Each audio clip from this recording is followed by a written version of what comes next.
একটা ব্যস্ততম দিন কাটালাম আজকে, সেটাই আপনাদের সাথে শেয়ার করব।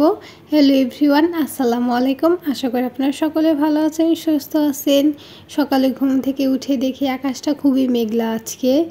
আর আমাদের সকালে নাস্তা করা অলরেডি শেষ হয়ে গিয়েছে। ভাবলাম একটু ঘরদোর গুছিয়ে নেই, খুবই অগোছালো ছিল আর সুন্দরভাবে গুছিয়ে নিলাম। ঘরদোর গোছানো না থাকলে একদমই ভালো লাগে না, কোনো কাজেই মন বসে না।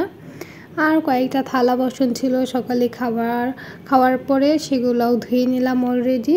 আর এদিকে বলতে বলতে বৃষ্টি অলরেডি শুরু হয়ে গেছে। এখন আমি দুপুরে রান্নাটা করে নেব।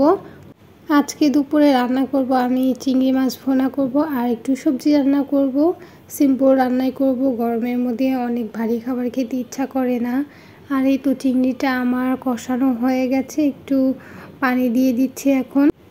অন্যদিকে আমি রান্না করে নেব সবজিটা। এই গরমের মধ্যে সবজি খেতে খুবই ভালো লাগে, আপনারাও ট্রাই করবেন এই গরমের মধ্যে সবজি খেতে। আর বৃষ্টি তো অলরেডি হচ্ছেই, থামছেই না। আর আমি এদিকে অনেকগুলো কাপড় ভিজিয়ে রেখেছি, কারণ কাপড়গুলো ধোয়া খুবই জরুরি ছিল, এজন্যই ভিজিয়ে রেখেছি। যাই হোক, এই তো বৃষ্টিটা একটু থেমেছে এখন। আকাশটা তাও কেমন মেঘলা করে আছে, আর এভাবেই থাকবে মনে হচ্ছে আজকে সারাদিন। এদিকে আমার রান্না বান্না প্রায় কমপ্লিট, আমি ভাত বসিয়ে দিয়েছি অন্য আরেকটা চুলায়। যাই হোক, এই তো চিংড়ি ভুনা হয়ে গেছে আর অন্যদিকে আমার সবজি রান্নাটাও হয়ে গেছে। সবজিটা খুবই মজা হয়েছিল। আর এইদিকে কাপড় ধুয়ে আমি ছাদে দিতে আসলাম, কারণ এখন বৃষ্টিটা নাই। ভাবলাম যে ছাদে দিয়ে আসি, একটু তো পানি ঝরবে।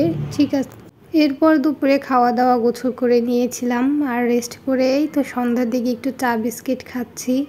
যাই হোক, আজকের ভিডিওটা ছিল এই ব্যস্ততম দিনের, আপনাদের সাথে শেয়ার করলাম। ভালো লাগলে আমার চ্যানেলটা সাবস্ক্রাইব করবেন, লাইক করবেন, কমেন্ট করবেন, আর আমার ভিডিওগুলো কেমন লাগে অবশ্যই জানাবেন। আল্লাহ হাফেজ।